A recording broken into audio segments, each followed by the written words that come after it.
سرخط خبرها: غارتگری و کشتن صاحبخانه‌ها. مقامات حادثه در کنی بادام را شرح دادند. زادگان یک کشور آسیای مرکزی در پسکوف چی رخ داد؟ و بیش از 50 زاده آسیای مرکزی در اوکراین اسیر شدند.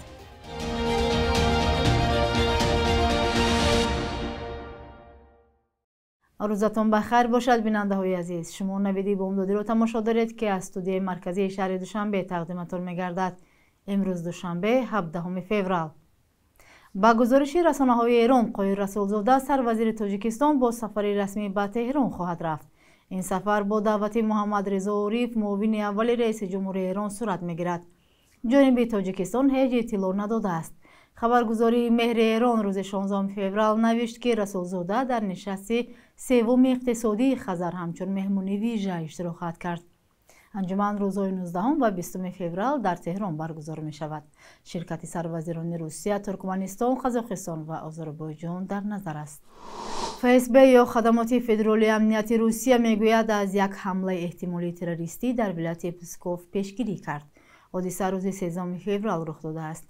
با روایت مقامات روسیه، گمانزدها نقشه داشتند که ایستگاه راه آهن پسکوف را ترک کنند، ولی هنگام بازداشت مقاومت مسلحانه کردند و کشته شدند.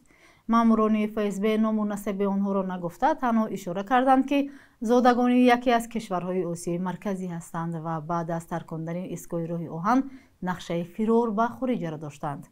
این در حالی است که بعضی از مهاجران تاجیک در ولایت پسکوف با رادیو زودی درباره کشته شدن 3 نفر خبر دادند. آنها روز 15 فوریه گفتند که کشته شدگان در طرفخانه یک تاجر با نفوذ تاجیک زاده شهر پنجکند کار می‌کردند و بناهن بر نقل خدمات فدرالی امنیتی روسیه باور ندارند.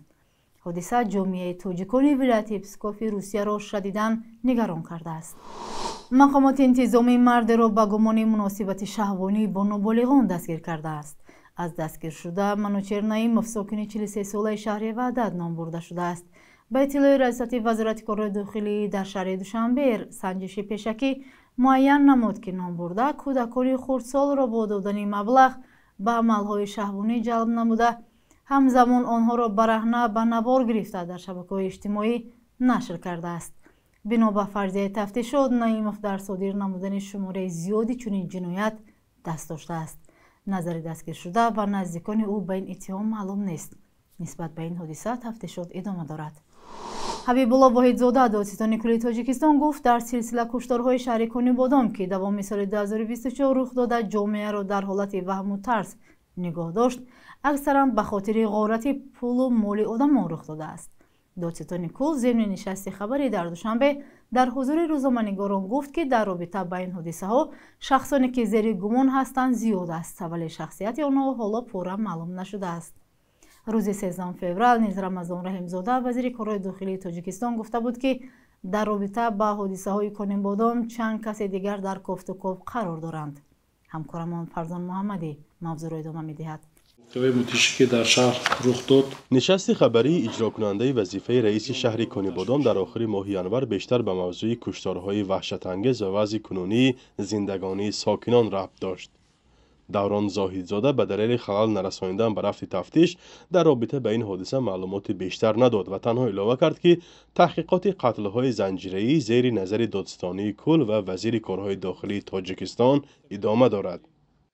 هستند حالی هم دروژتچیانی خالقی که اختیاران تکرار میکنم اختیاران امروز برای مساعدت کردن با کار مقامات حفظی حقوق منصر گلخان‌ها شدند. ما در تمام ملاقات‌هایی که من همچون اجرا کننده وظیفه رئیس شهر در جماعت‌های دهات ملاقات کردم، اشتراک کردن. هم پروکورور شهر هم تعیین شدم، سردار شعبه کارهای داخلی نو تعیین شدم، سردار کمیته دولتی امنیتی ملی در شهر نو تعیین شدم. در همه ملاقات‌ها همراه بودیم و سوال‌هایی که مردم گذاشتند جواب مشخص داده شد و من همچون اجرا کننده وظیفه رئیس شهر کاملا گفته میتوانم که وضع معتدل است. به حساب رسانه‌ها در پی کشتارهای پی در پی سال گذشته 23 عضو 7 عائله در این منطقه به طور مرموز کشته شدند و ساکنان را به تشویش انداخت. این حادثه ها نگرانی ها را به میان آوردند، زیرا در اول شخصان ناشناس شبانه با نقاب در کوچه ها می گشتند و نوارها از گشت و گذار آنها نیز در شبکه‌های اجتماعی نشر شد.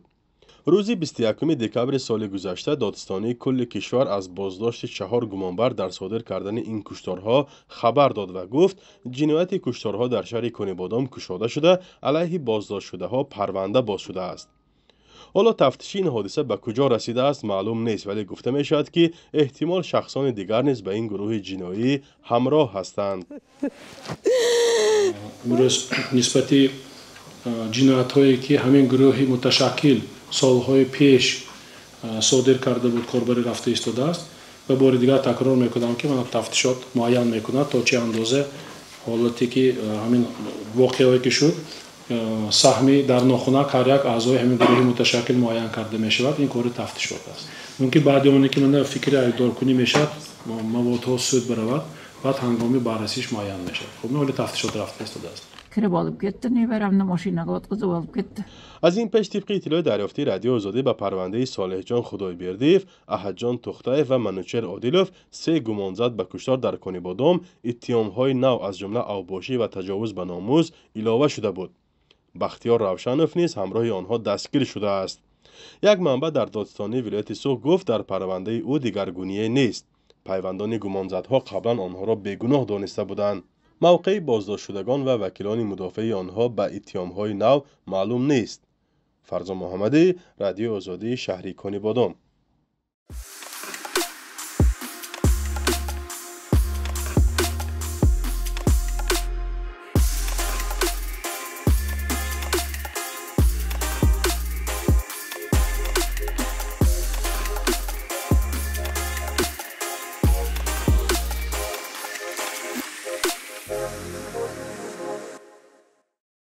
مقامات اوکراین گفتند که بیش از 50 زاده کشورهای آسیای مرکزی در این کشور اسیر شدند. آنها از طرف روسیه می جنگیدند. شمارشان این گونه بوده است: 21 قزاق، 18 تاجیک، 14 ازبک و 1 قرغیز. اکثر این سربازان همزمان با شناسنامه کشور خود شناسنامه روسیه را دارند. روسیه از سال 2022 با وعده آسان کردن ترتیبی گرفتن شهروندی به جلب مهاجران از کشورهای آسیای مرکزی به جنگ ضد اوکراین شروع کرد. صدها شهروند تاجیکستان هم در این دوره به جنگ در اوکراین برده شدند. مقامات اوکراین و لایحه‌هایی که به جستجوی اسیران مشغولند شمار دقیق زادگان آسیای مرکزی را که بر عوض سربازان اوکراینی به روسیه برگردانده شدند آشکار نمی‌کنند. تاکنون خبری ناپدید اسیر افتادند و کشته شدن ده‌ها زاده تاجیکستان در اوکراین رسانه‌ای گردیده است. کسانی که در ارتش روسیه خدمت می‌کردند زندانی بودند، مجبوری و یا با شرط آسان گرفتن شهروندی به میدان جنگ در اوکراین برده شدند. و چون همیشه در قسمت بخش یک روز تاریخ از مهمترین رویداد تاریخی برای امروز خبر می‌دهیم.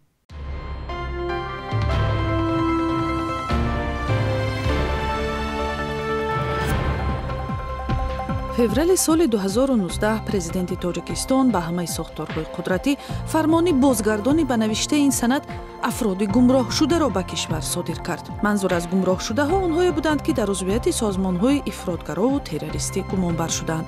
амри вижа дар ҳоле дода шуд ки чанд сол пеш аз ин мақомот тавассути расонаҳои хабарӣ гуфтанд шахсони муттаҳам дар пайравӣ аз гурӯҳи 24 салафия ва ҳизби дар тоҷикистон мамнӯи наҳзати исломӣ дар сурати пушаймон шуда ба кишвар баргаштанашон авф ва озод мешаванд, вале даҳҳо ҳолате расонаӣ шудааст ки аз бозгардони ғайриихтиёрии мунаққидони ҳукумат ва зиндонӣ шудани онҳо гувоҳӣ медиҳад.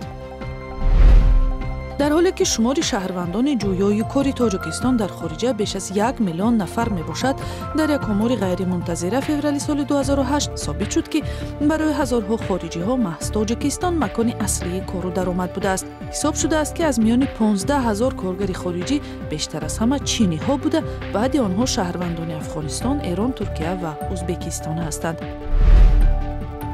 17 феврали соли 1918 нависандаи маъруф Садриддин Айнӣ дар ҳоле ки 40 сол дошт, яке аз китобҳои муҳими таърихию таҳқиқотии сиёсиаш таърихи инқилоби фикрӣ дар Бухороро ба забони тоҷикӣ навишта анҷом дод. 2 соле ки барои навиштани ин китоб сарф шуд, давраеро фаро гирифт ки Садриддин Айнӣ аз захмҳои сахту сангини 75 чӯби амири Бухоро муолиҷа мегирифт. таҳлили вазъи сиёсиву иҷтимоии аморати Бухоро, решаҳои ақибмондагиву ҷаҳолати саросарӣ ва зарурат ба ислоҳот аст паёмҳои аслии ин китоб будааст. صبح امروز بانک ملی قربی اسعار خارجی را چنین تعیین کرده است: 1000 روبل برابر است به 119 سومانی، 100 یورو به 1145 سومانی و 100 دلار به 1094 سومانی. این قربی رسمی است و از بانک‌های تجاری فرق می‌کند.